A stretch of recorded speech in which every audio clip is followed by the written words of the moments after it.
jenis teks narasi ini? Fiksi itu coba yang mau angkat tangan. Ya, silakan. Kalau fiksi itu khayalan dan tidak benar-benar terjadi, sedangkan fiksi benar-benar terjadi.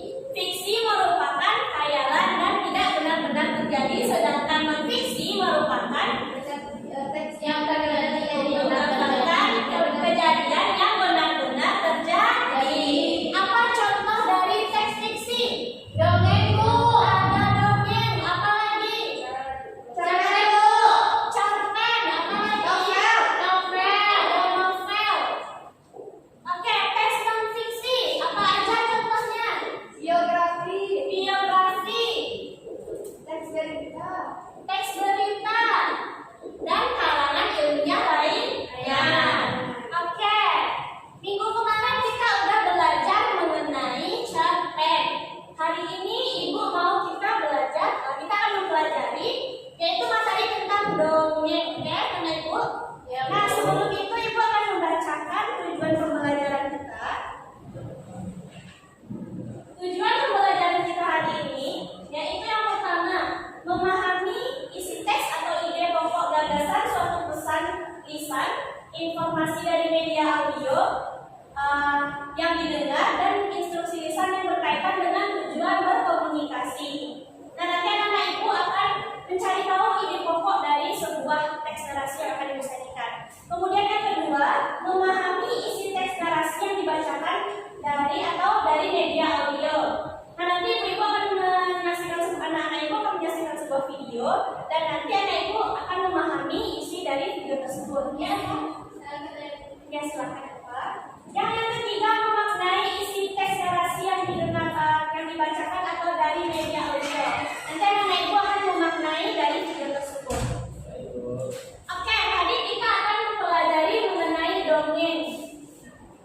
Anak-anak Ibu tahu apa itu dongeng? Cerita yang benar-benar tidak terjadi, Bu. Cerita khayalan, Bu. Cerita khayalan. Fiksi. Yang dikarang bertujuan untuk menghibur. Oke, anak-anak Ibu perlu diketahui bahwa dongeng ini terbagi juga menjadi beberapa bagian. Ada yang namanya dongeng biasa, ada dongeng legenda, ada dongeng fabel, dan lain sebagainya. Nah, hari ini kita akan menyaksikan sebuah video mengenai dongeng legenda. Nah, itu semua. Dongeng apa? Dongeng legenda. Nah, untuk itu mari kita semua simak video berikut ini. Nanti Ibu akan menanyakan kepada anak-anak Ibu semua mengenai gagasan dari inti dari video tersebut dan nilai moral yang terkandung dalam video tersebut. Silakan disimak ya. Maling Kunang, anak durhaka. Pada suatu hari, hiduplah seorang raksasa yang berdarah tingginya. Dia bernama Maling Kunang. Maling hanya memiliki seorang ibu karena ayahnya telah lama pergi berlayar dan tidak kembali. Maling memiliki cita-cita yang sangat kuat untuk berlayar seperti ayahnya. Karena Maling sangat ingin memiliki uang yang nantinya bisa diberikan kepada ibunya, sehingga ibunya tidak perlu bekerja bersusah payah untuk menghidupi Maling. Lalu, setelah Maling beranjak dewasa, dia mulai sering pergi ke pelabuhan untuk menjadi kulit angkut setiap kapal-kapal yang singgah. Karena Maling sangat rajin dan tangkas, seorang kapten kapal menawarkan pekerjaan kepada Maling untuk merantau mengarungi samudera emas. Tentu saja, Maling sangat gembira mendengar tawaran itu. Dalam pikirannya, dia akan mengumpulkan uang sedikit demi sedikit untuk membahagiakan ibunya. Maling langsung berlari menuju pulang untuk memberitahu kabar gembira itu. Dengan berat hati, ibu Maling memberikan izin kepada Maling untuk merantau. Ibunya berpesan, "Hati-hatilah nak di tanah rantau." Maling pun menjawab, "Jangan khawatir Bu, aku akan mencari uang yang banyak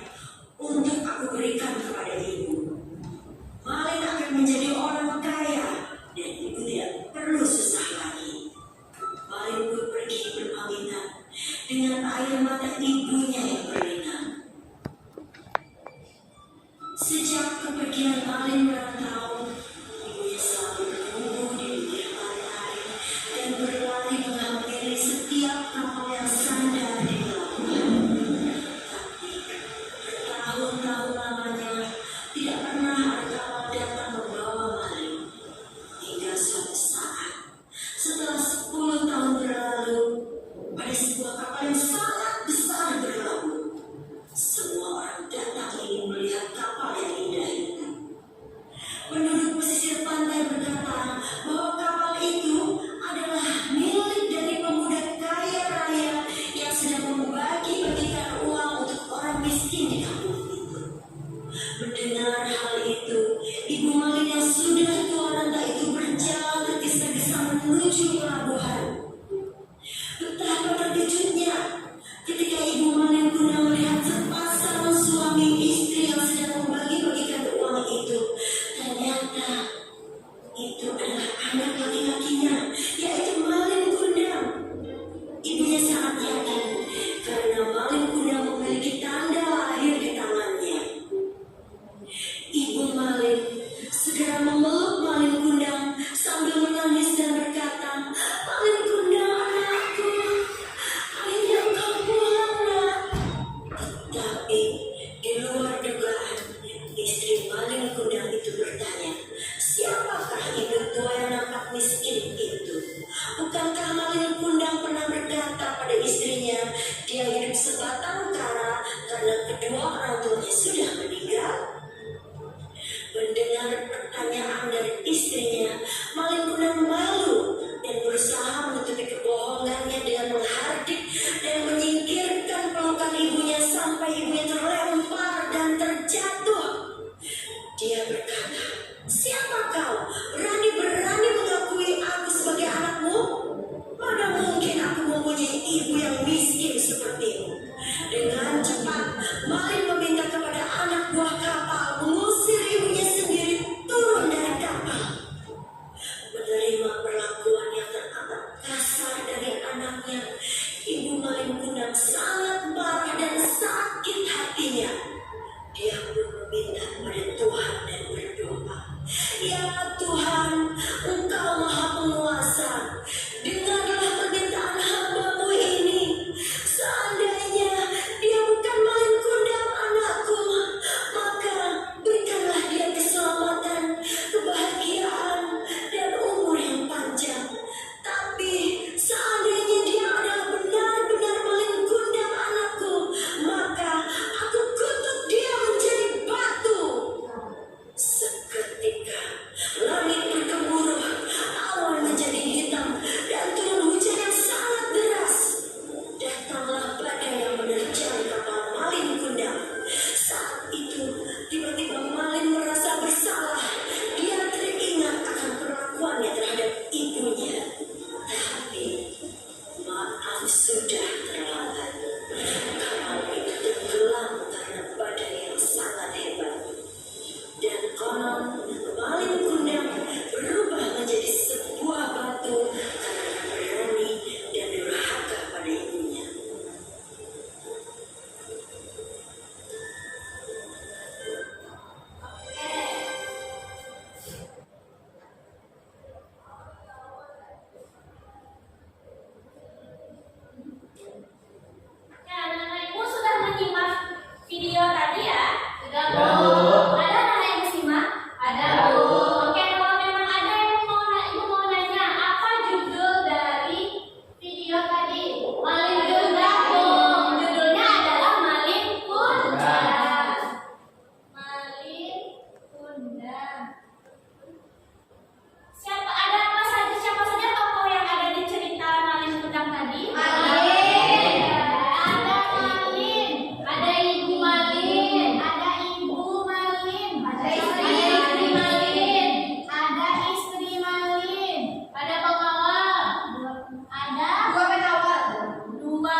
Habis ini anak-anak ibu silahkan pulang.